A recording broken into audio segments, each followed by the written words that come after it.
Lovely. So welcome everybody to the latest Jodel webinar. Today we are joined by the amazing and lovely Martina Bex, who I've been connected with for many years on Twitter. We haven't met ever, I don't think, face to face, even though I've spoken at ACTFL, etc. a couple of times, but I don't think we've ever met. But yeah, so this is exciting to finally connect.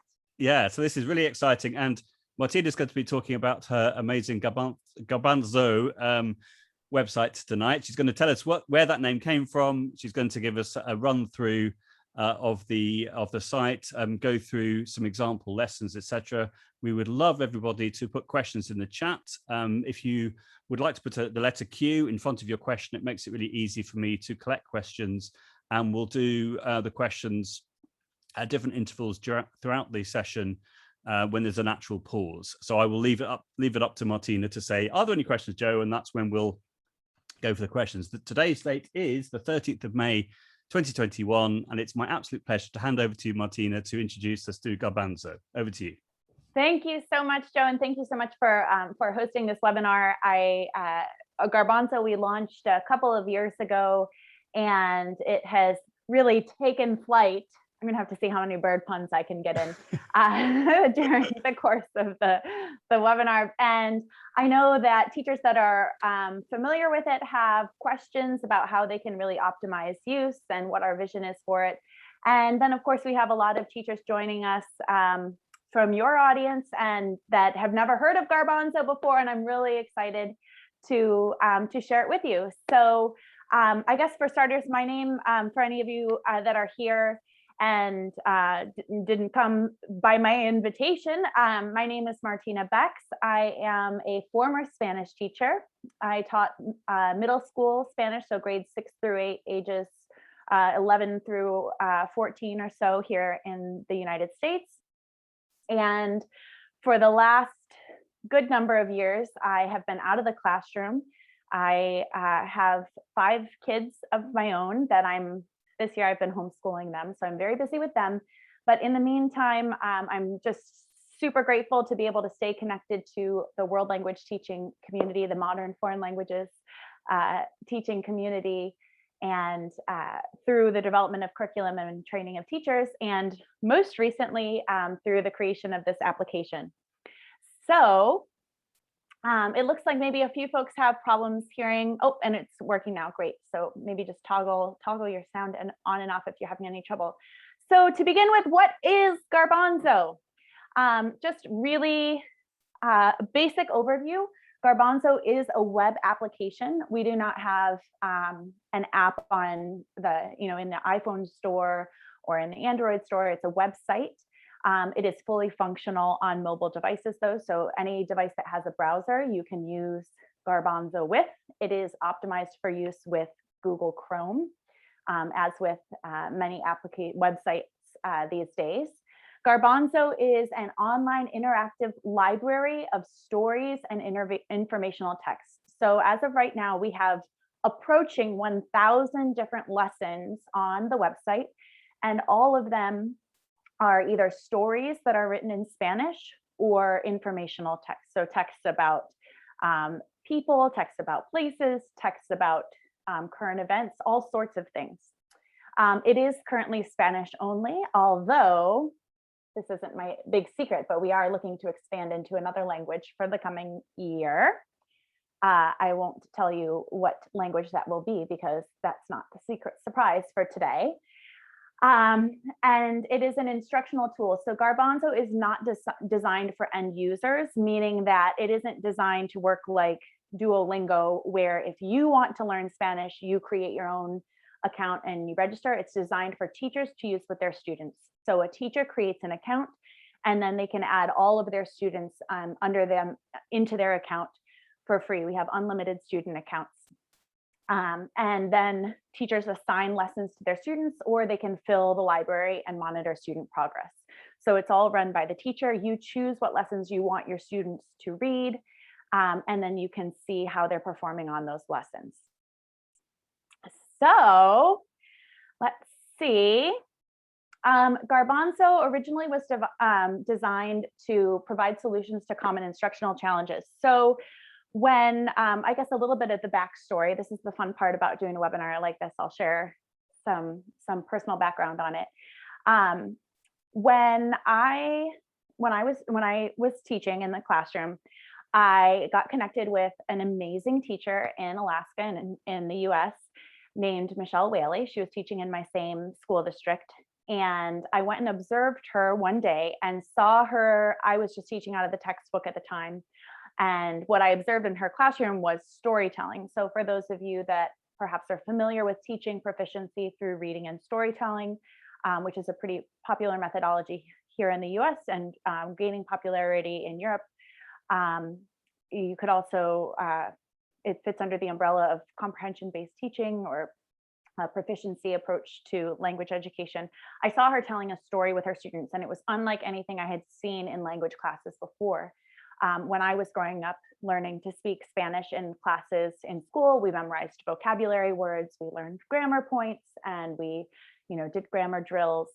And that was how I continued to teach. We played fun games, but they were all about grammar and vocabulary, and really very little focused on reading and listening, especially. And so Michelle introduced me to this concept of comprehension-based teaching, and I decided to go for that. And so I started a couple days later, I watched some videos and I started teaching with a story-based approach on Monday. But what I found was that when I no longer had the support of the textbook, it became really hard to do things like assign homework if I had to. I'm not a big fan of homework, but if I had to assign homework, I would have to come up with that all on my own. If I had students that were absent and they missed what we were doing in class, it was very difficult to come up with ways for them to make up what they had missed, because I didn't have worksheets that we had done in class and that I could give them. It was really just in class, I was talking to the classmates, we were telling stories together, we were co-creating stories, and it was a lot of extra work to come up with other assignments. I didn't know what to do for subplans. So all of these things. And over the years, I put together a curriculum that a lot of teachers are following, but those problems really persisted. What do you do about these kids that are absent? What do you do for subplan days? What do you do when a kid joins your class late? So they move into your district later on in the school year from a class that hasn't been doing what you're doing. How do you catch them up?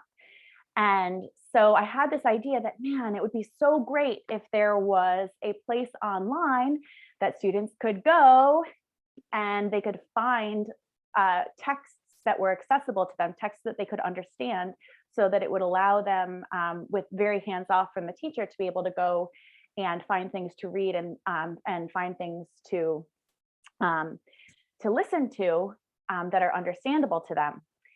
And so I was living in Vermont or in Alaska at the time, and then I moved all the way across the country. My husband got a new job. We moved to Vermont on the east coast of the US.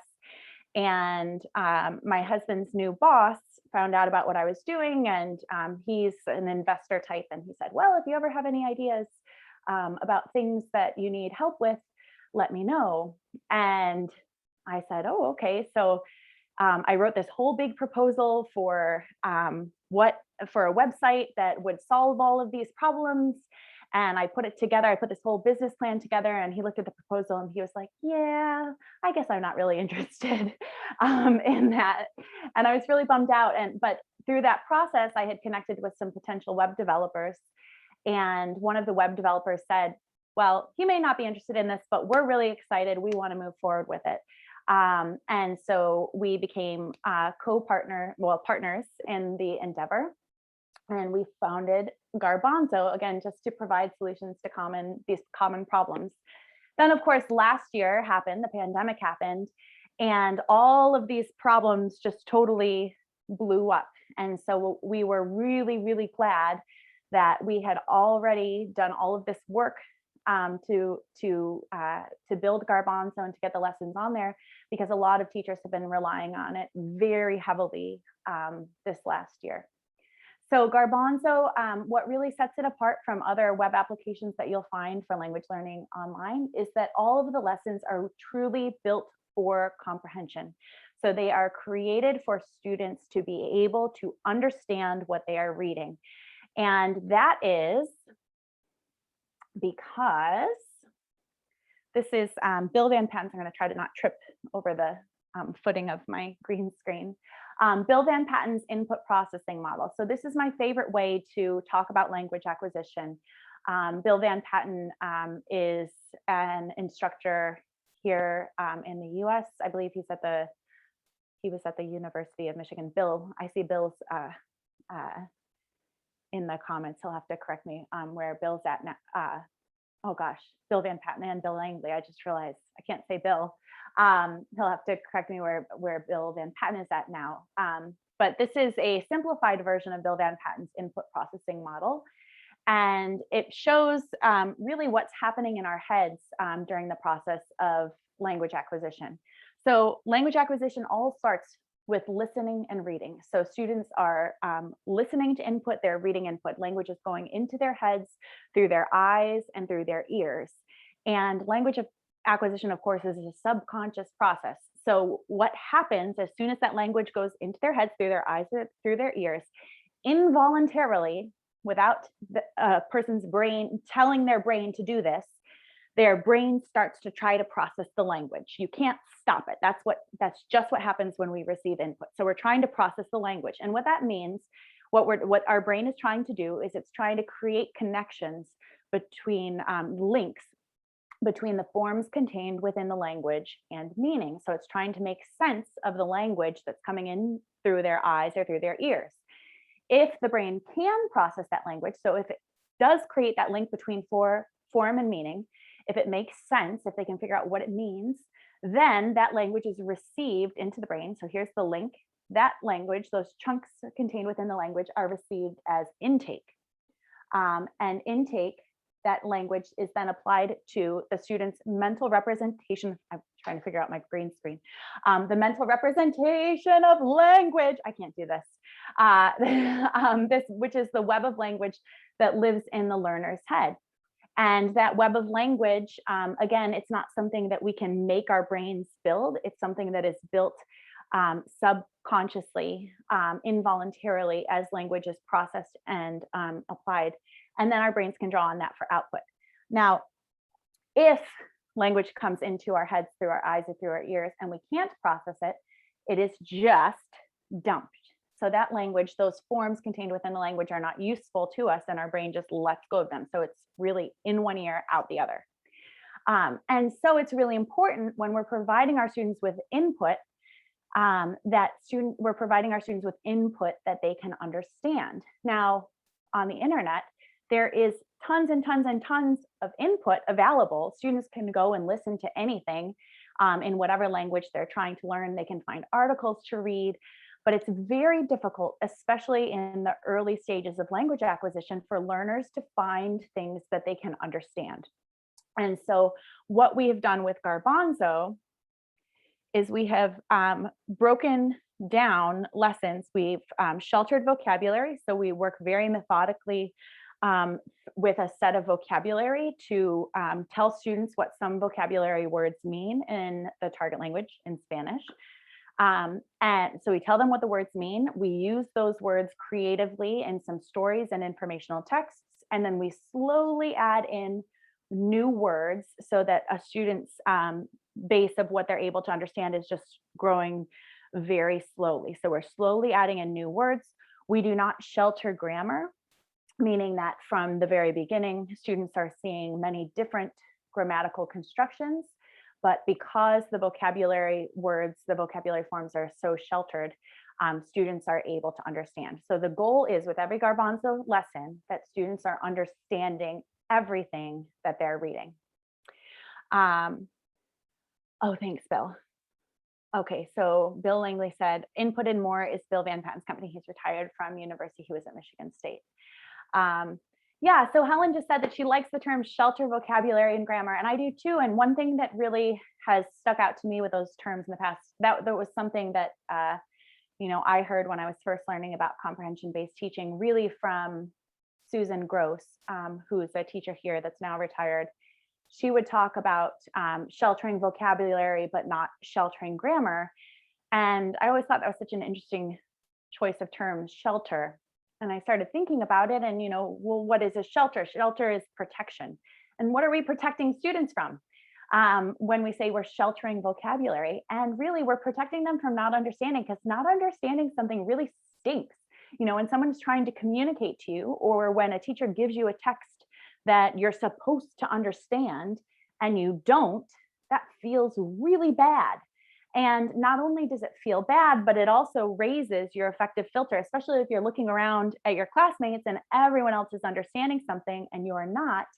And when that affective filter goes up, that actually inhibits your ability to acquire language. So it's extremely counterproductive for students to feel stressed out while they're trying to learn a language. So we want language acquisition to feel easy. Language acquisition is a natural thing.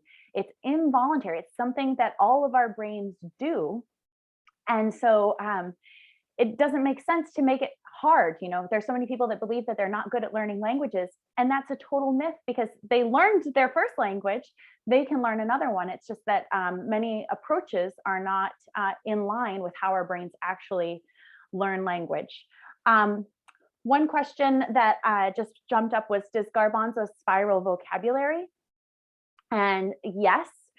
So I'll show you that in a lesson in a few minutes, but the main Garbanzo lessons are sorted into paths or groups. And within each group, there is a limited set of vocabulary. So the first group of lessons is a path called Core 15. And all of those lessons work with 15 core words, the same 15 core words. It starts out with just 2 words in the first lesson, and then the next lesson in sequence builds in 1 or 2 more, and so on and so forth, until you get to the end and you've got 15 words that you're working with in all of these lessons, in addition to words that have, for which the meaning is obvious, such as simple cognates. We do define some words. And then in the next path, Core 25, you're using the same 15 words, and then 10 new words are spiraled in. So yes, Garbanzo spirals vocabulary, and that's how we really shelter it effectively. So yes, like I said, we have about 1,000 lessons available. A lesson is an interactive text. Again, this is something that's pretty unique about Garbanzo. So instead of, usually when your students are reading, you would print out an article for them to read, or you would send them to a website and they would read an article. What Garbanzo does to support students in understanding, there's 2 main things, excuse me, in addition to just the actual content of the lesson. So there's 2 kind of text features that we use to help students in understanding. And the first one is that we break texts down into very small chunks, and students are advancing through slides as they go through a lesson. And you'll see that in just a moment here when I pull up the website. And that is so that students have just a very small chunk of language, a small piece of information to process at a time. It allows them to focus on just one thing at a time. And then we've embedded challenge questions. So something that you might do with your students when you're communicating with them in the target language, in the language that they're trying to learn, is you might talk. And then to make sure that students are understanding you, you might ask them a question, possibly in their first language, possibly in your shared language, and possibly in the target language. So you might say, oh, if it were in English, you might say, oh, I went for a walk with my kids today. And then to make sure your kids your students are understanding, say, did I go for a walk with my kids, or did I go for a walk with my dog? Yes, okay, I went with a walk with my kids. So I went on a walk with my kids, and we went to the park. It was a big park. And so then you could say, name parks near you. Like, okay, is this a big park? Is that a big park? So you're asking these questions to support students in understanding. And we wanted to really recreate that experience in Garbanzo. So the idea again being that when the teacher isn't present, how can we recreate that classroom experience? So we wrote processing questions, embedded challenge questions, and those are scattered throughout the text in the lesson. So that's what makes it interactive. So students are responding to these challenge questions. The challenges are not there to quiz students. So the goal isn't to see how much students are understanding. The questions are written to help students understand the text. And that's actually a really big perspective shift for teachers.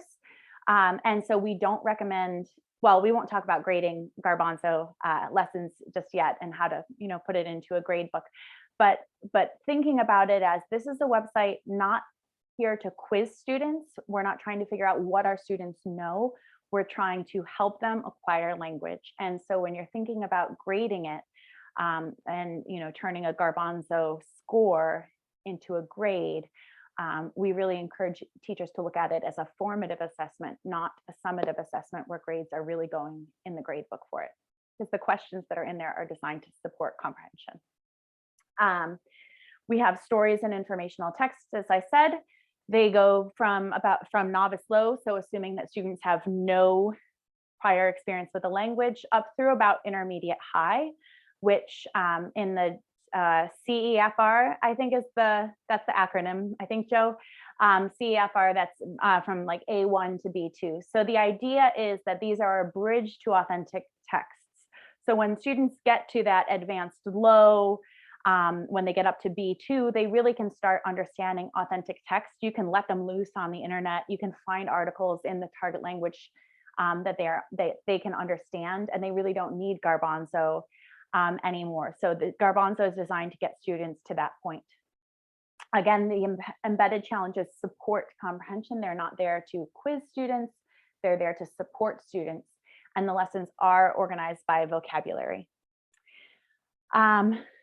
So let's check out a lesson. I am going to share my screen.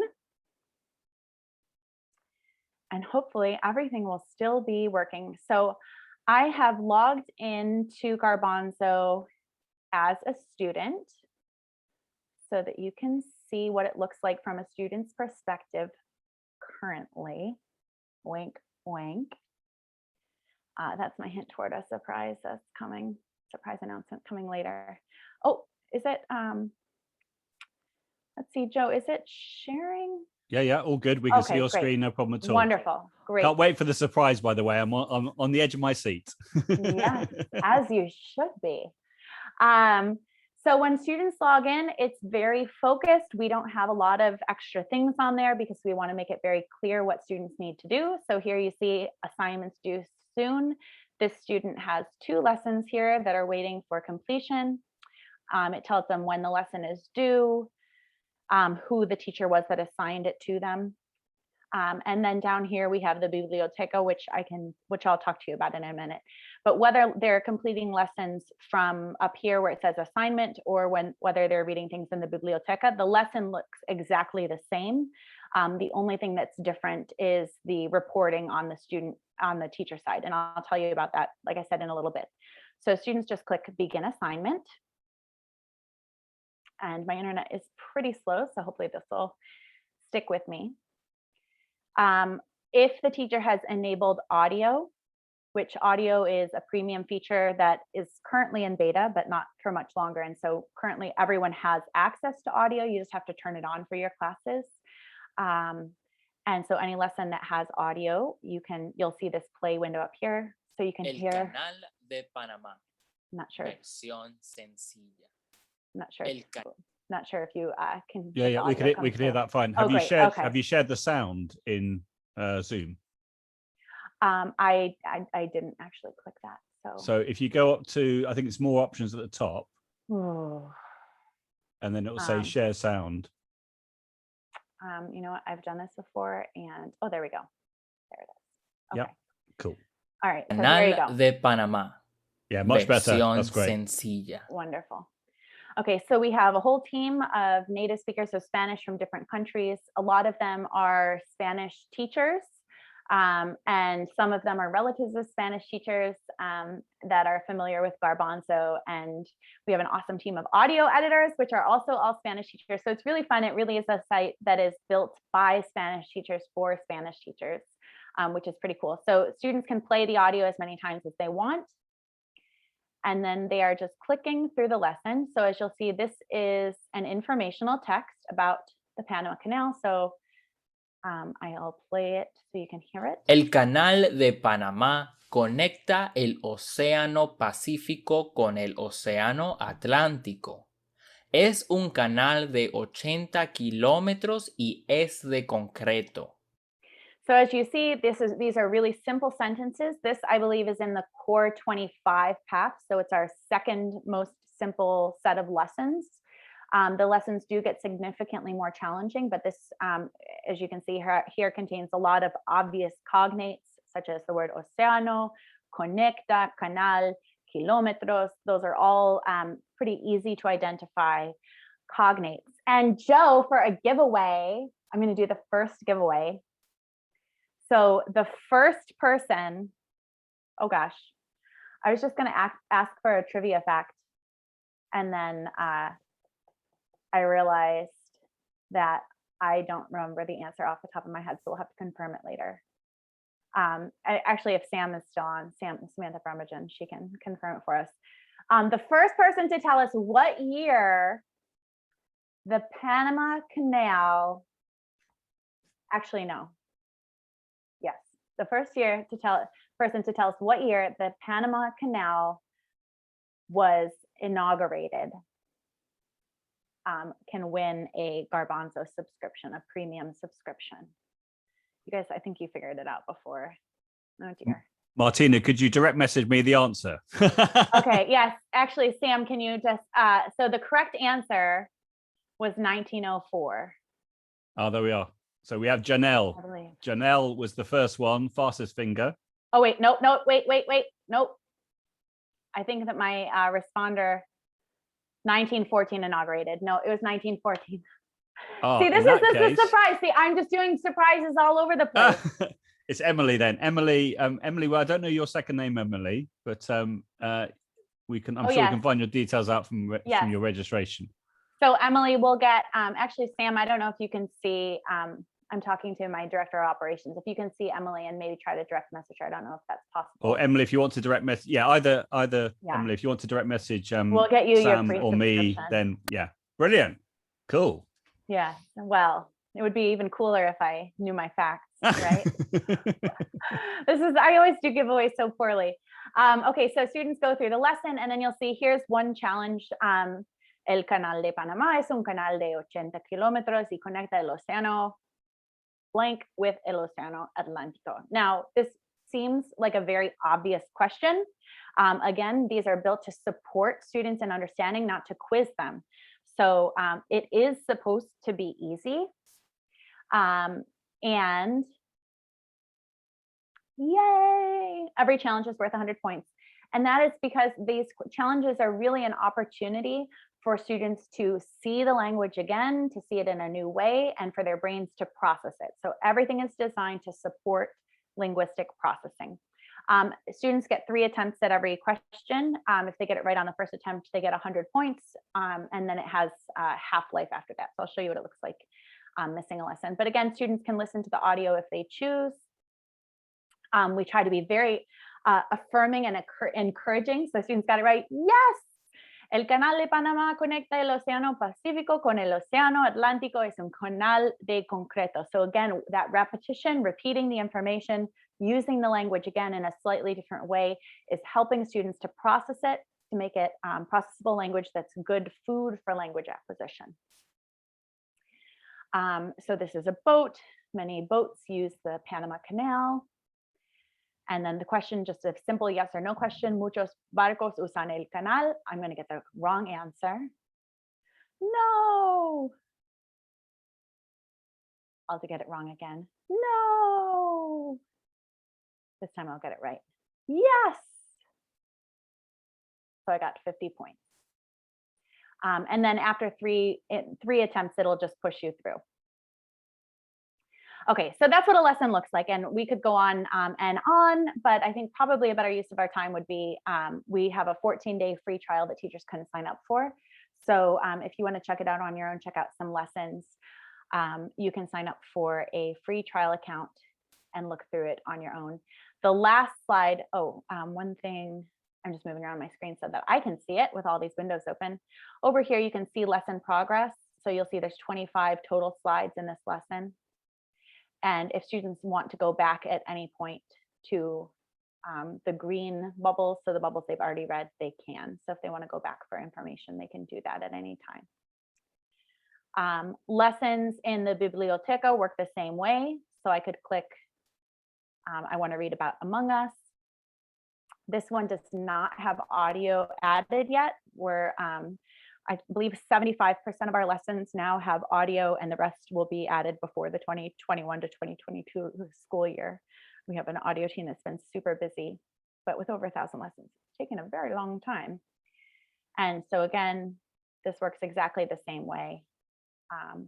So students are faced with questions. So that is what a lesson looks like. And I would love to take a couple questions about that before I go back and talk about what this looks like, ways that teachers use this in the classroom. So if you have any questions. Fantastic. So we've got a couple of questions. We've got one straight from Cheryl, who's just literally just posted this in the last couple of seconds. Can you share number 25 so we can see the progression on that lesson, please? So Cheryl, what I'll do when I go into the teacher account, I'll pull it up. Since I was in it as a student, I would actually have to go through the whole lesson to get to that. But I will, I'll pull that up in my teacher account here so that you can see what the full lesson looks like. We've got lots of questions. Okay, so do all the articles come in all levels? So can we select the level for the article? Great question. So Michelle, no, the lessons are not such that you have one article and then you choose the proficiency level that you want students to read it at. They are what they are. So, however, there are a lot of texts that we have written as separate lessons that you can find at different levels. So for example, the Panama Canal lesson, there's a simple version and a detailed version. Some lessons, there will just be one version of the lesson, and it might be intermediate, or it might be, I guess in speaking in CEFR, it might be B1 or it might be A2, but there aren't all options available for every lesson. Cool. That's great. Thank you. We had a question. Is the Biblioteca, just if the students want extra work, is it not assigned to them? So the Biblioteca, I can talk about that right now. There's two ways for teachers to assign lessons to their students. You can create an actual lesson assignment that has a due date. The idea would be that all students have to complete lessons that are assigned to them. So students are reading along, they have to respond to questions. If audio is available, they can listen. They are told by the teacher what to read and what date they need to read it by. They only get one shot at reading it, so they just can complete the lesson once. If you want your students to be able to do it again, if they need a do-over, the teacher would actually have to assign it to them again. So it works more like a standard assignment. They do receive a grade, so they get points or a percentage. It's 100 possible points per challenge. So the total number of possible points in an assignment is based on how many challenge questions are in the lesson. And it's also viewable as percentage by the teacher. And students can, or the teacher can see the score and whether the student has completed it or not. What really makes it different in the Biblioteca, the lesson itself, the experience of the lesson works the exact same way. Students are reading along, they have to answer the questions as they go through. However, the teacher just fills their Biblioteca with whatever they want to be accessible to the students. So the teacher still has control over what content is available to the students, but there's no due date attached to it. So the idea being that just like a real library, students could go into their Biblioteca, they could look for something that looks interesting to them, and they can read it as many times as they want. And the teacher can see a record of all of that. So they can see how many times a student read it. They can see what score the student got on each, or the average score on the student's attempts. So it's just the idea being that it would provide an online alternative to a free reading program. Awesome. And yeah, sorry. No, go ahead. I was going to say we had a couple of questions around the age range that you would say is suitable for Garbanzo. So we have a question: what ages do you recommend for Garbanzo? I teach pre-K, 4th to 5th grade. I'm thinking of using it for 3rd through to 5th. What would you recommend? So Garbanzo is really designed for students in grades 6 through 12. So, ages 10 or 11 up through 17 or 18. There's a lot of professors that are using it at the university level at this point. We do have a good number of elementary teachers that are using it. So in those lower grade levels, we have a filter that you can look for, that you can use to find lessons that are more appropriate for elementary. And really what we mean by that, in some ways, just, that the content is nothing controversial for elementary kids, but really that's meaning story-based lessons and thinking about the background knowledge that a student would need to have to understand the text. So some informational texts are accessible to elementary students, especially, thinking about things about animals or thinking about things about the natural world. But a lot of, social or political readings aren't, even if the students could understand the language, they aren't going to have the topical background knowledge to be able to understand the lesson. So we don't recommend that for elementary. So, we have, like I said, almost 1,000 lessons that are available to students. However, the number for elementary that would be accessible is quite a bit smaller than that. So, but there are, especially teachers that are using it with middle grades, and also teach lower grades. There's a lot of teachers that are using it at that level. Fantastic. Just on that point of sort of suitability, we say the younger ones, Beth has asked the question, can the teacher block content that would not work with their particular students? Is that possible? So lesson assignments, well, the teacher has control over everything. No student can see anything unless a teacher has made it available to them. So with lesson assignments, you're choosing a one-off assignment. So you're picking one lesson, sending it to your students, and they have to complete it. So if you don't want them to complete that lesson, then don't assign it to them.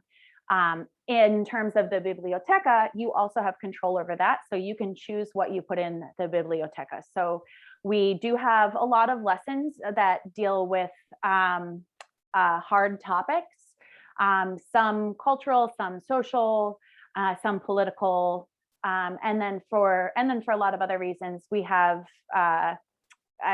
we don't call them content warnings, but considerations on a lot of different lessons, just so that teachers can use that to inform. I mean, obviously, you can always read through the lesson yourself, but if you're just trying to assign things quickly, to give yourself a second give it a second look before you assign it to your students or add it to their library. But yes, the teacher has total control over what is visible to their students. That's brilliant. Fantastic. The next question, we've had a couple of people asking the same question, which is, can one change the speed at which the reader is speaking? For example, in the example that you showed us, that was what I meant to ask.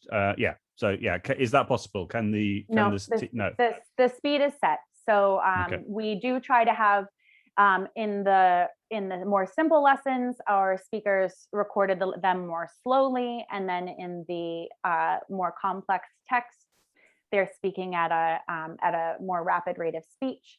But that is set and not, you can't 1.5x it or 2x it or anything like that. Cool. Lovely. Have we got time for a few more questions, or do you want to? Yeah, is that all right? No, totally. Yeah, go for it. Okay. So when assigning something to the student, does it have to be assigned to the whole class, or can you individually assign it? Great question. So you can create individual assignments, and I guess let me jump over. I'll jump over to the teacher dashboard. So I'll log in as a teacher. Let me just make sure I go through all my steps. So first I'll share my screen. And then I will move my screen to where I can see it.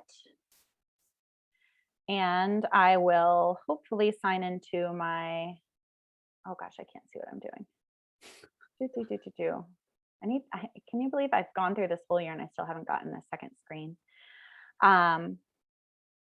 Once you have two screens, you'll never look back. That's what everyone says. So I'm kind of scared to do it. Okay, so here is this is our support teacher account. So it's a little bit chaotic, but it's just a normal teacher. Well, it looks like a normal teacher account. So as a teacher, you log in. The first thing that you see is your classes. If you're logging in for the first time, it'll say, oh, it's lonely in here. And you'll create a class. And so to create a new class, you just click the big create a new class button.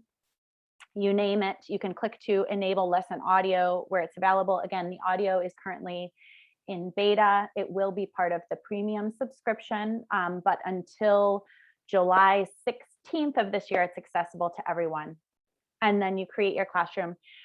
What it does at that point, it will give you a unique classroom URL as well as a classroom password or code. So all of your students will need to go to that classroom URL and they type in the code and they'll be able to join your classroom. So Garbanzo is totally COPA and FERPA compliant. I don't know if in Europe, if you have the same, FERPA and COPA, I believe, are both US. So yeah, so we have the GDPR. Maybe. Yeah, exactly. Yeah, we have GDPR in Europe, okay. But it's fantastic to hear that it's that you're FERPA compliant and COPA compliant. That's brilliant. Yeah, so so it's very secure. It's I would say impossible for a random student to get into your class. We do collect student personal information. However, it meets all of those requirements in the US for those laws. We've been signing a lot of privacy policies lately because we just did some updates with our attorney. So California and New York, we are finally able to sign those privacy policies. The big thing with GDPR, we do not have an automated data export tool yet. So that's kind of our flag for GDPR compliance. However, it is accessible. We can export data for you. You just have to email support to do it. So as long as that's kind of I believe a gray area with GDPR. So as long as your specific district or school is okay with having to request a data export, we're good. But we take student privacy super, super, super seriously, which can be frustrating as a teacher sometimes because it makes things a little bit more difficult, but we want to protect students and protect teachers and frankly our company from liability. That was side note. Martina, just on that point, if it's okay, if I can ask this question. So this person said, I want to tell you that I love Garbanzo and my students do too. The other teacher in my school wanted to use it and ran this through our IT department, and they raised concerns with its privacy policy, specifically the sharing of student data. That's why I brought this up now. I'm crushed. I want to keep it. I would like to know more about this and keep using it. Who can I contact and what can I do? Presumably just get in contact with yourself and then, Yeah, so email ola@garbanzo.io. We deal with that all the time. So we are super happy to communicate directly with your IT department. There are a few privacy policies that we haven't been able to sign, but almost always it's just a matter of discussing it directly with the IT department. And usually whatever's in our privacy policy is totally fine. It just, the wording might make it seem like it's not compatible. So just email ola@garbanzo.io and we'd be happy to help you with that. Another problem that we sometimes run into is the .io URL is blocked in schools. And so it just needs to be on the approved website list. And that's not usually an issue either. Excellent. A couple of people have asked about if you could clarify the premium price for Garbanzo. Yes. If it's okay, I'll talk about that after I show this, because that is currently there's only one subscription type available right now. It's just $149 a year. Premium we're going to be launching in a couple months. And so I'll talk about that in a minute, but I do want to get to someone's question. They wanted to see the end of that Canal de Panama lesson where it built to. So the teacher can do this. You can click into a class. Once you are in a class, you can create an assignment for the whole classroom. Here you can edit your class details. You can manage pending students. So if you have any students that put in their email address to join the class, and for whatever reason, they never actually got added, you can go in and you can see, oh, it's because they put in the wrong email address. And so you can edit that and resend it. You can look at the invitation. So if you have students that need to join the class later on, you can click here to see the URL and the code to join the class. You can look at the class's assignments that you've already given them. And then also here, you can manage your Biblioteca. So if I just click on View Biblioteca from that class page, I can remove lessons from it, or I can add new lessons. And to add lessons, I can add it just for this class, or if I want to assign it to other classes of mine, I can just click how many I want to add it to. I can click as many lessons as I want to assign it here. You'll see a little flag, oh, you already assigned this. But I can assign as many as I want. I can do some search filters to find lessons. So I have this little portal here. And then, like I said, you can delete questions. So just while I'm here, I'm going to, oh no, I can't see it from there. I'll have to go back and get that somewhere else.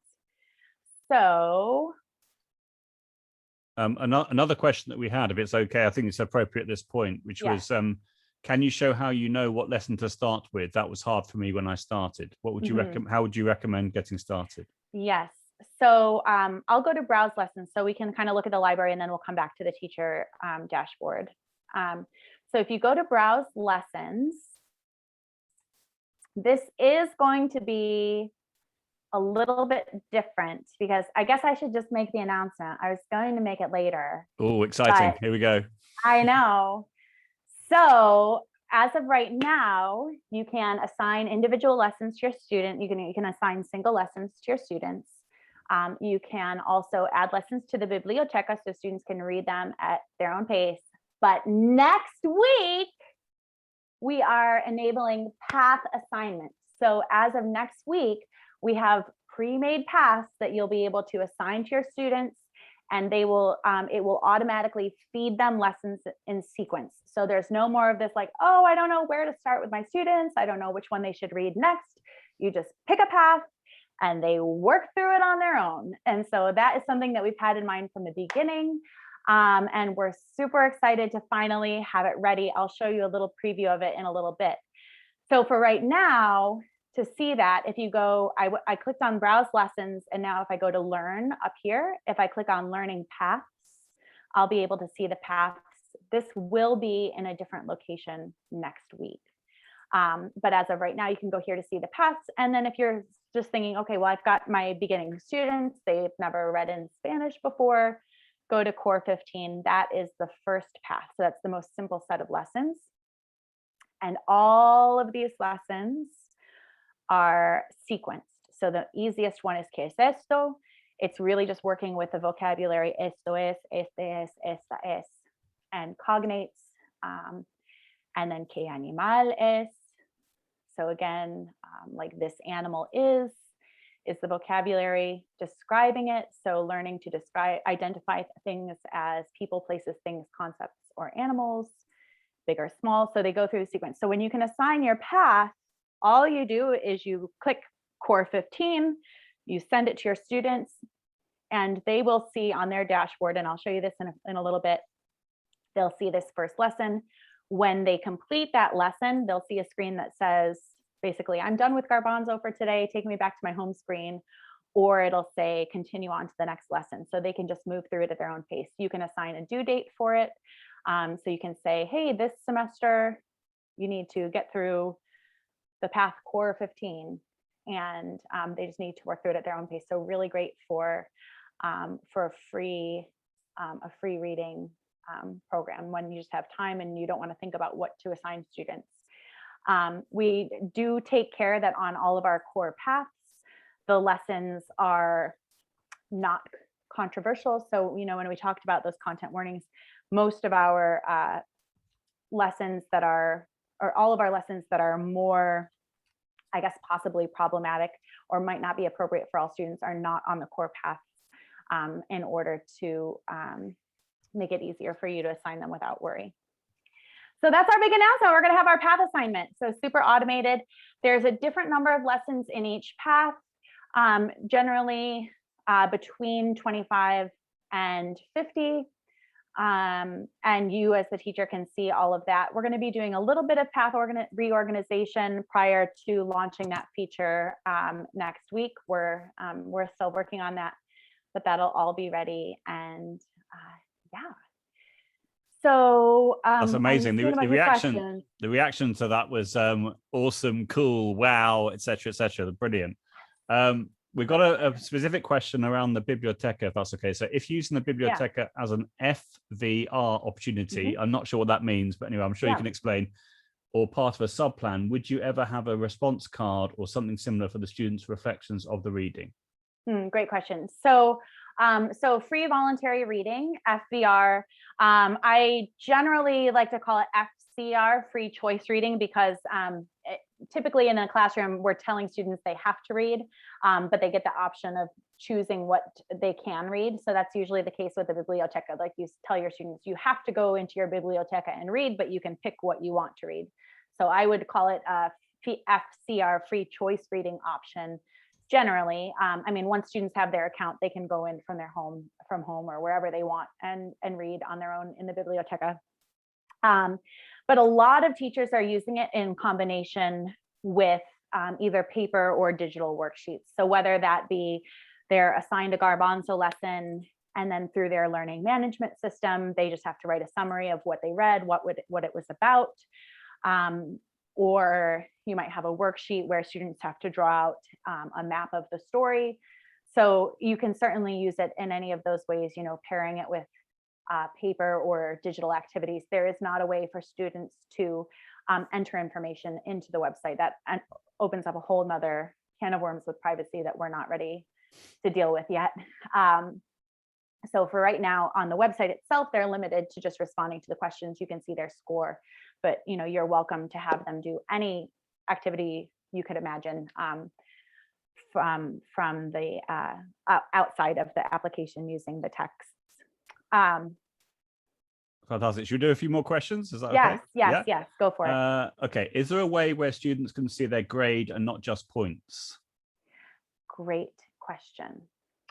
So the reason I'm pausing is because part of the update, this was also a big request. Students will see a full learning history. I don't remember right now if in their learning history, if they see their total points or if they see the percentage score.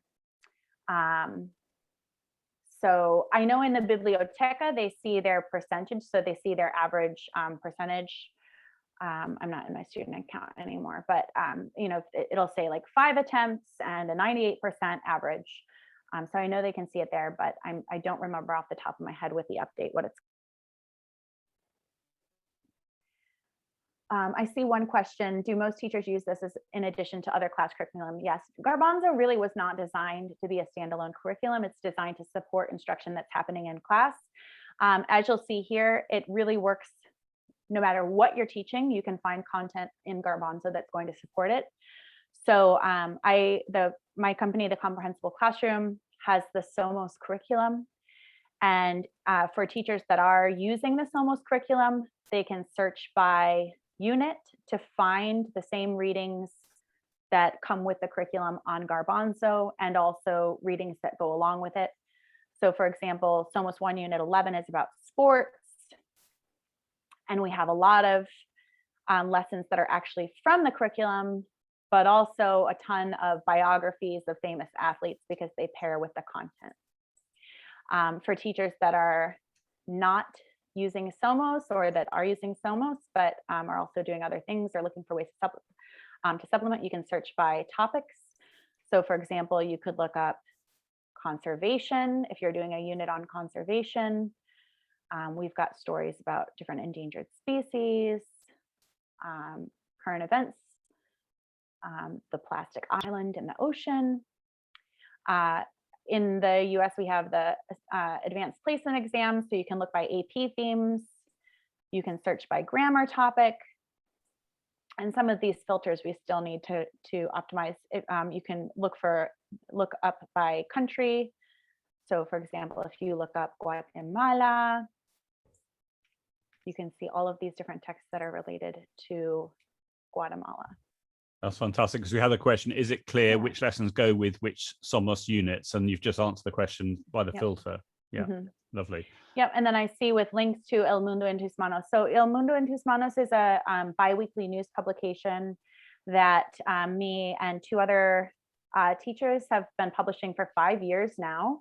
And the current subscription is not ever on Garbanzo, but the archives are. So you can look for it. If you want to find articles specifically from that, you can go to ETM and it'll be all these old articles. I mean, there's hundreds that came from El Mundo en Tus Manos. But it's not, like I said, not the current year subscription. So right now we're in the 2020 to 2021 school year. As soon as this subscription is done, we'll be working on uploading those lessons for the coming school year. But the 2021 to 2022 subscription will not be on Garbanzo until after the end of the school year. Fantastic. Just going back to the Somos units and lessons, if that's okay. We had the question, do you have a guide to which stories go with which Somos units and lessons? Is that back to the filter again, or? Yeah, I would just use the filter for that. We did start creating a list, and we might work on that some more this summer. But really the best way for you to do it is to just look by Somos unit, and you can see, you can find lessons that pair with it. You'll see this little flag here. This is not selected by default, because if any teachers are using the Somos curriculum, there's a lot of reading assessments that are just really interesting informational texts. And we didn't want teachers to accidentally assign them to their students for free reading if they're then going to be used as an assessment. So here, if you want to include those, if you're not using the Somos curriculum, then you can click that box and you'll see those also. Amazing. And then of course you can also just search for any term you want. So let's see, this morning what was I working on? Oh, there was a Frida Kahlo one that I just last night added this one. And so this is about a Frida Kahlo painting. And so even though it's not tagged with her, when you search for her name, that'll pop up. Awesome. I think we've only got one other question so far. Okay. Although keep the questions coming, everyone. How many lessons are in each core path? So that really varies. As of right now, there's between 25 and 50, but we are working to get that more standard. So by the time that we launch the core paths next week, that will be much more standardized. There should be around 30, between 25 and 35 in each core path. Awesome. We've literally just had another question just come in. Is there a student user limit? Typically, I teach around 300 students each year.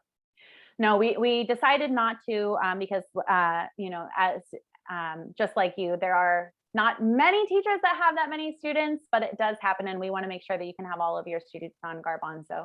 So there's unlimited student accounts that are included in the teacher subscription. So the teacher subscribes, and then all of their students on the unlimited number join for free under them. Amazing. I'm going to jump back here to the dashboard. So I'm going to go back to my level 1 class. I showed you the Biblioteca already. If you scroll down, you can see your students.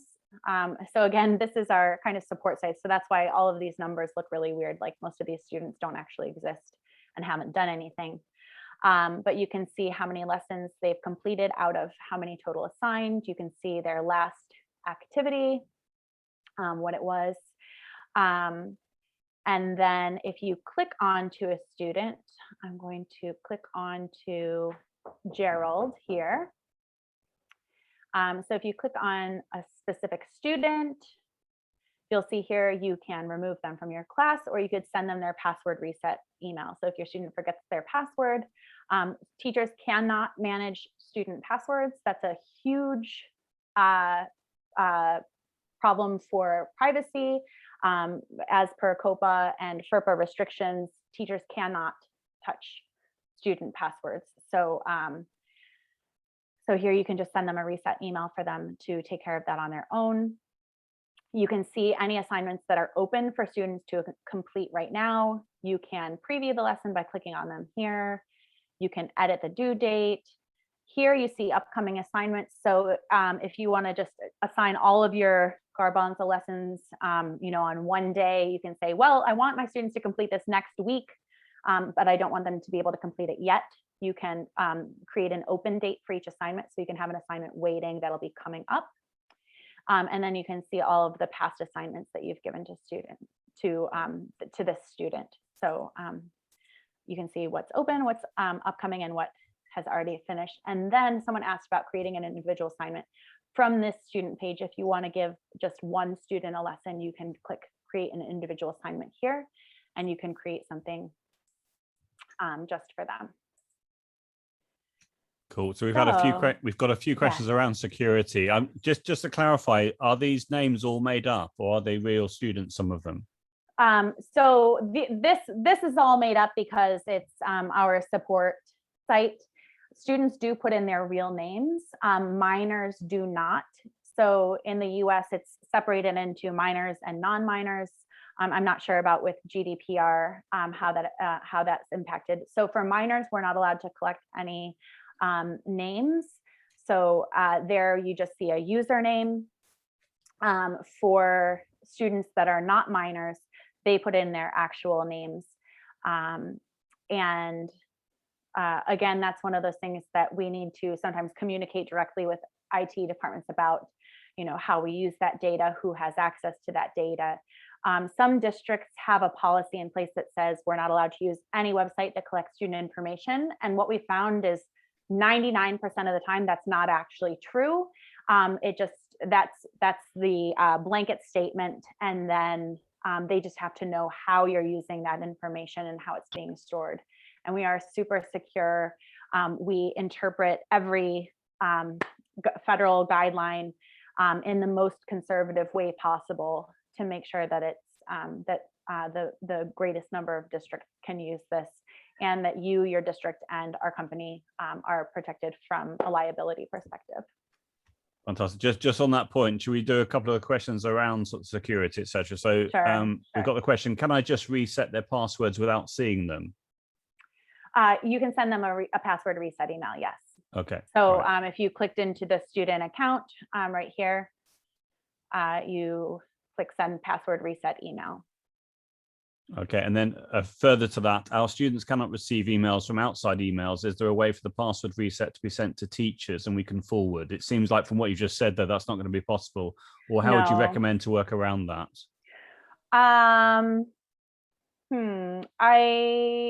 don't know what our support is doing right now. I know that we've worked with districts that have that policy in the past. So I don't have a good answer to that question, but if you want to email ola@garbanzo.io, we'd be happy to help you figure out the best way to handle that. Perfect. That's great. Thank you. Mm-hmm. And then we've got the and next one question. thing I am seeing a lot of teachers are comparing this to other websites. And what we've found is that a lot of other websites are not actually compliant with COPA and FERPA. They may say that they are, but they are not. And so I know it can be really frustrating as a teacher when you say, oh, for example, with student minors, our minors have to register with Click Plus, which means that students register and email goes to their grown up, to their parent or guardian, and then that individual has to click an email to give them permission to join the site. That is the only way that students can join a website like this as per COPA and FERPA. And a lot of other websites don't do that. However, that is the federal guideline, and we really can't budge on that. So I know it's really frustrating when you've had easier experiences with other websites, but we really have to make sure to protect student privacy. And like I said, from a liability perspective for you, your district, and our company, we can't budge. Yeah, I couldn't agree more. I think it's fantastic what you're saying here. That's brilliant. So we had another question around, is there Google Classroom integration with Garbanzo? We don't have Google Classroom integration yet.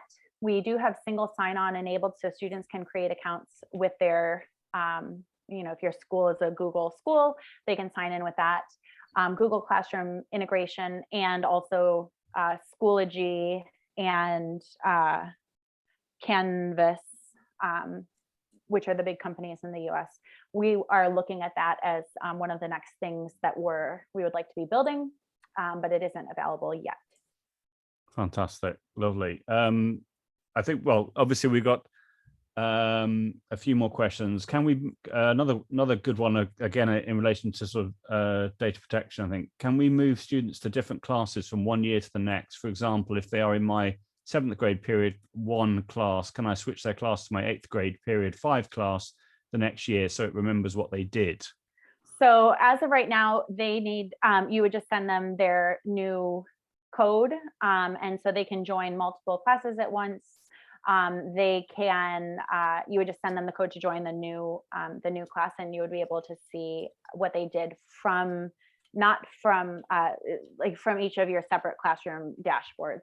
Once you delete a class though, like if you had a class last year, then I believe that their data will be gone, but that's also something that we're working on. That's an option to save for student accounts to perpetuate in that way. Okay, we've got a few more questions around privacy, etc. So yeah, if the school has Google accounts that student guardians sign off for, does that help with privacy? So that only helps if it is fully enabled with Google Classroom, and that is kind of a gray area in legal. We've had our privacy attorney really looking at that.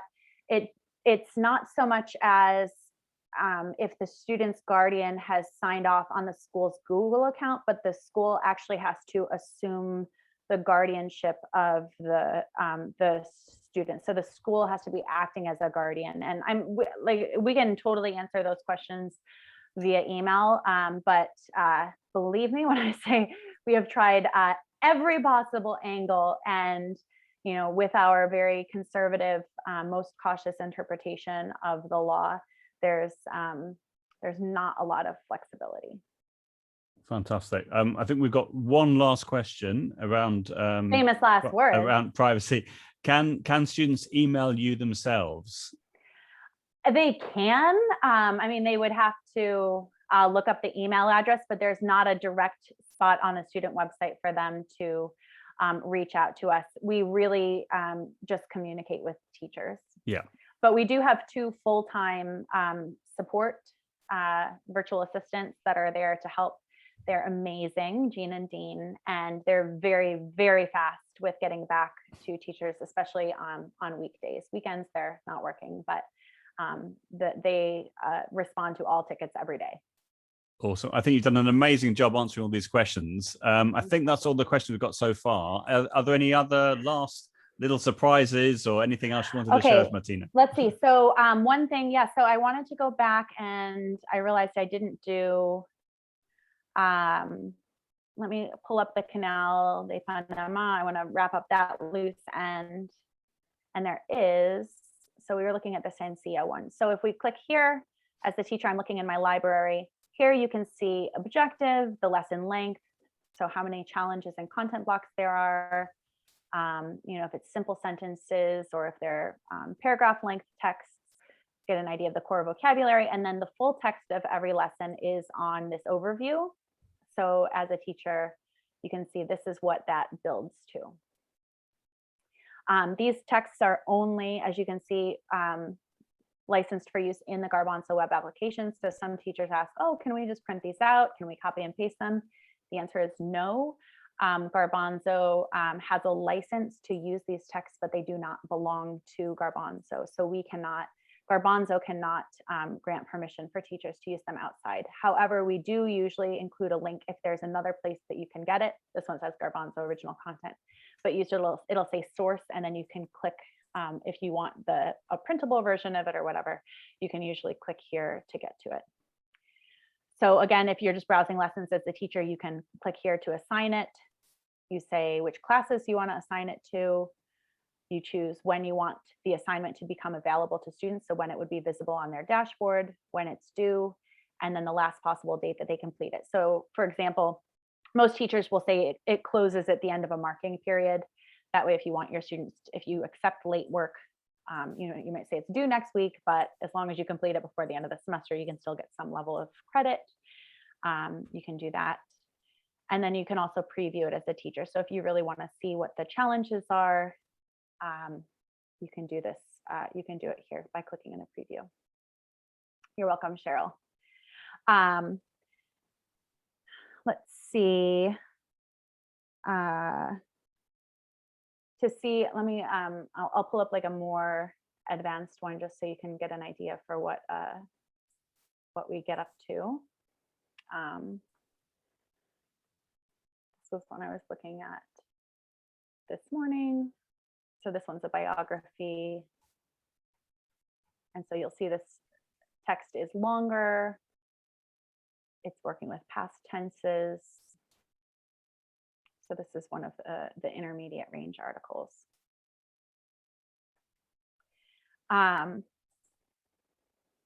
Okay, so that's the website right now. If there's not more questions, I can jump on to the staging site so I can kind of show you what it's going to look like next week when we get our updates. Well, the only last question we've had was a reminder. I can't remember who it was that wrote this, but literally remember to ask about pricing, please. Is there a special price for multiple teachers in one school, for example? We always get this question in these webinars about, is there an individual price? Is there a price for a department, a price for a district, et cetera, et cetera? So we do offer some district pricing for large districts. Just write to Ola at garbanzo.io. If you're looking at a large number of subscriptions, we can offer a discount. But generally, if you're just registering as a teacher, then the price is what is. Right now, it's $149 per year. The premium subscription will be $299 a year. And that the differences with that will be, you have audio available for all lessons, you have access to the Biblioteca, and you can do path assignment. Those are the big three things right now. And then any other new features that we develop will continue to be added to the premium subscription. So this is this is a test. So these are all like made up lessons, made in nines, and this is our staging site. So this is not actually a real website, it's just pretend.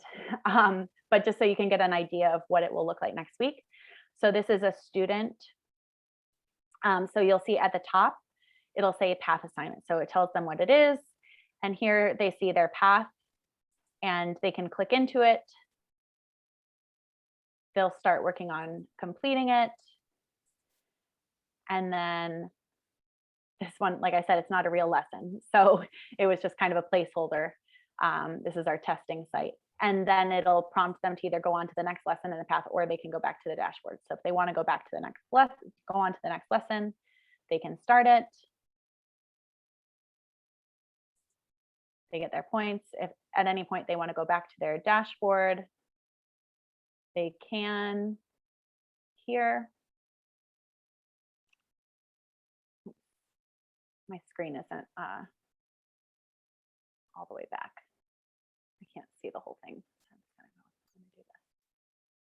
Oh dear, what have I done now? Dashboard. Okay, so they see their path assignment. Sorry, they see their path assignment here. Then down below, they see their specific lesson assignments and what date those are due. And then down here, they see their Biblioteca, so they can click and look for anything that they want. Bill just asked about teacher created. So we are always accepting suggestions for new features to be developed. So some things that teachers have requested before are, can I write my own lessons for my students to be able to access? It's not available yet, but it's on our radar. Can I create my own path? So if you don't like our paths, but you want to have like an automated thing for students to move through, can I do that? That's not available yet, but it's on our radar. And so there's a lot of things on our radar, but we're just focused on doing one thing well at a time. And right now we're working on getting the paths. Where the next things that are really that we're looking at are the integration for major learning management systems, and then also assessments, meaning like screener assessments. So students would take an assessment and then a path would be recommended to them, so that you as a teacher a diagnostic assessment, I guess, so that you don't have to try to guess which lessons are appropriate for your students. They'll be able to take an assessment and get a recommendation for, you should assign your student lessons from the Core 15 path or the Core 50 path or whatever it is. I'm going to jump back to my my screen here so that I can show you. Okay, so here's the basic and premium. So currently, everyone is on basic. This is our only subscription option that's available right now. It is $149 a year. You get access to all, almost 1,000 lessons. Your students get all of the reading texts and the challenges. You as a teacher can monitor your student progress. You get unlimited students. And so that is basic. Right now, all of our premium features are in beta, so you have access to them until July 16th. So in the middle of the summer, if you do not upgrade to premium, then you'll be reverted back to basic. But if you go to premium, and we can do, there'll be a prorated option. So after July 16th, you'll be able to, when you log in, it'll prompt you, do you want to upgrade to premium? And it'll be prorated based on how much time is left in your subscription. But you get all the basic features plus audio for all lessons, the Biblioteca, the path assignment, and it's $299 per teacher per year. And Joe, as you asked, we do work with districts on district pricing and also multi-year subscriptions. So some districts will say, I have 81 teachers and I want to purchase 5-year subscriptions for each teacher. And we're able to come up with custom quotes for that.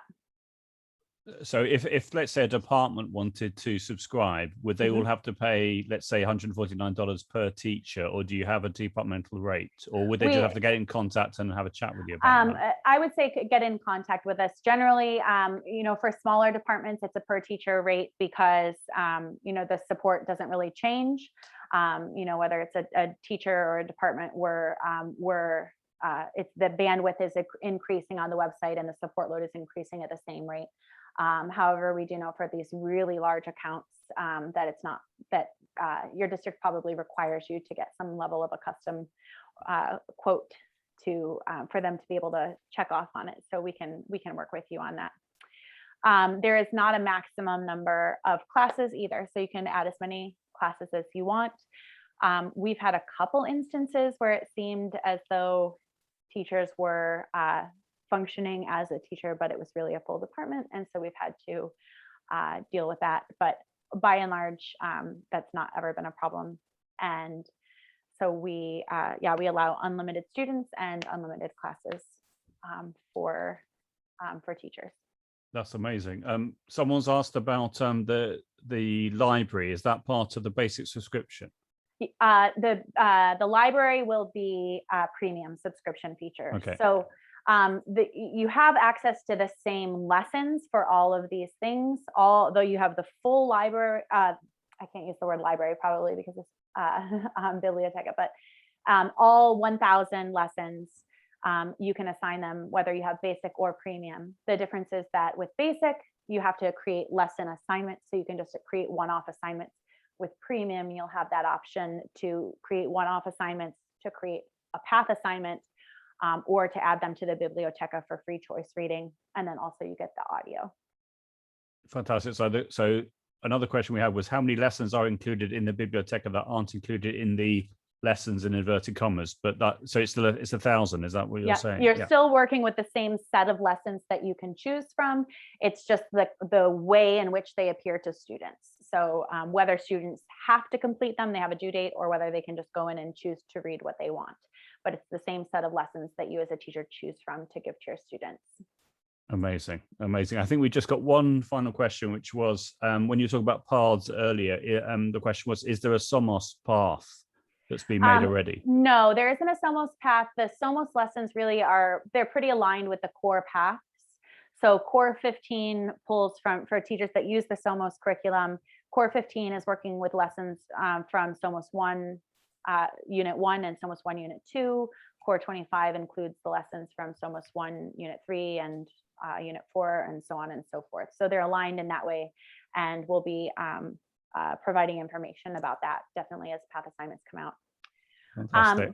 Joe, if it's okay, I've got a couple more minutes and you're welcome to ask questions, but I do want to give some just kind of different ways, creative ways that teachers are using it. So obviously, please, with the premium subscription, just keeping the Biblioteca full, some teachers have decided this is really how they want to use the website. They don't give specific assignments. They just put things into the library, into the Biblioteca that they think their students would like to read and would be able to read, and then students read at their own rate. Hold on one second. I have a child. The great thing about presenting live. I know. I'm online. I'm hearing exasperated sighs coming from the other side of the door. Another implementation idea. So display a lesson to the class and walk through it together. So the best way to do this is if you join a class as a student, you need to join with a separate email address. So, if your school email address is martina@homeschool.com. If that's Google, it's easy because you can do Martina plus test at homeschool.com. You can add a plus and it's just like an alias for your email. Or you can use a separate email address, personal address or whatever. So join your class as a student with a different email address and then add lessons to your Biblioteca and then display it. So log in with your student account, show it on the whiteboard and you can, or on the screen, and you can read through it as a class. So you can say, oh, clase, en el canal de Panamá, los barcos ascienden y descienden. Los barcos ascienden. Sí, sí, ascienden. Los barcos también descienden. Sí, los barcos ascienden and descienden. So you can really read through it using all of those comprehension-based strategies that are in your tool belt with your students. Even if you don't have the Biblioteca, you can just assign it to yourself as a student and you can go through it. The only obstacle, I guess, is that if you're trying to do that with multiple classes, you would have to assign it to yourself multiple times because when it's a lesson assignment, you only get one shot at completing it. So it just takes an extra step of assigning it several times if you don't have the Biblioteca, but it's totally possible. One really cool thing that a teacher in our collaboration group, so we have the Teaching with Garbanzo app collaboration group on Facebook. Teachers will mute their screens and then they'll just play the audio. So they'll play the audio all the way through, turn off the projector screen and play it slide by slide while students draw a picture of what they are hearing or, they write a summary of what they're hearing, and then they'll go back with a screen on and read through it. So just a really low key, a great Friday activity for anybody that wants to get set up with their free trial tonight. And the great thing about using it like this is you don't even have to go through the trouble of getting your students to create accounts. Just as a teacher, you can use it. So, we really believe that there's so much content in here, even if you're only using it as a teacher and you don't have your students create accounts at all. This is still a really valuable tool for you to have in your classes. And that's one way that teachers that are really running into privacy problems with their districts, they've said, forget about it. I'm just going to use it as a website in my class, and they display it in this way. Of course, you can assign lessons that pair with themes or vocabulary you're working on in class to support whatever instruction you're doing. And then, if you are working with any of our texts, like I said, we've got the Somos curriculum, we've got El Mundo en tus manos, and we have tons of other texts. If you read it, if you give it to your students on a worksheet, then you can assign it as a Garbanzo lesson for follow-up. And the great thing about that is that they're going to experience that information in a different way because of those embedded challenges. So if they're just reading it as a news article on paper, it's very straightforward. And then you can follow it up with a Garbanzo lesson or vice versa. And then do we have any? And then I already said this one, but launches next week. You can assign the path for self-paced study. So yes. So any more questions that you have? We've just got one more question left. One more question. Please ask Martina to repeat the differences amongst the numbers 15, 25, 35, etc. Thank you. So that is based on the number of core vocabulary words used in the path. So in the core 15 path, there's 15 core vocabulary words that appear in the lessons. The first lesson in the path starts with just one or two words, and it's really just esto es, this is, esto es, esto es. And then in the next lesson, it builds in a couple more words until you get to 15. And so then there's a few lessons in the path that have all 15 core words, along with cognates and some other words like articles, things that don't carry a lot of meaning. And then in the core 25 path, it's those same 15 words from core 15 path plus 10 new ones. So it's spiraling vocabulary. It's slowly building it. Jill says, "How do I get a coffee cup?" So we've got our Garbanzo mugs. Everyone likes so a mug. I know. These are like, okay, so we call these elusive, exclusive Garbanzo mugs because they are not for sale. They can only be won. And we gave away a whole bunch of them last week because it was Teacher Appreciation Week here in the US. And I am going to be giving some of these away and some subscriptions to different folks that are registered for this. So Joe, I guess we have to, we gave away the Canal de Panama one. And I won't do any other ones live. I'll wait and do a drawing to everyone that was registered, if that sounds good to you, Joe, unless you have a great idea for how to give something away live right now. I think let's go with considering the time. I think let's go with during after the fact. But thank you so much, Martina, for such a brilliant introduction to Garbanzo. It's just absolutely fantastic. Thank you so much. And Joe, thank you again for having me, for giving me this opportunity to share my little fledgling. I didn't end up doing many bird puns at all. That's kind of a waste. No, it's been fantastic. Thank you so much. And you can see from the feedback from the chat, it's been amazing. I loved Bill's quote earlier on, which was, "I can't imagine what this year would have looked like without Garbanzo." There we are. You can't get better than that, can you? Oh, no. And Bill, I can't imagine what this year would have looked like without you. He's one of our team members who's in the classroom, and he's also working on his PhD. So he's had a lot on his plate this year, and I'm really glad that Garbanzo has been able to support him. So amazing. Well, I'd like to thank everybody for coming along tonight. It's amazing. The recording is going to be on my YouTube channel, as along with lots and lots of other recordings of different webinars. So that my YouTube channel is Joe Dale 100. So you'll be able to watch the recording back either in an hour and a half or so, or possibly tomorrow, depending on how tired I'm feeling. But you'll be able to watch it back the whole 90 minutes. It's been wonderful. Thank you so much, Martina. It's been really wonderful. Thank you, Joe. It's great to connect with you. Awesome. Thank you. And thank you to Helen as well for letting me use the room. Yes, thank you, Helen, for sharing your Zoom account with us. Awesome. Right, I'm going to stop recording now. Wonderful.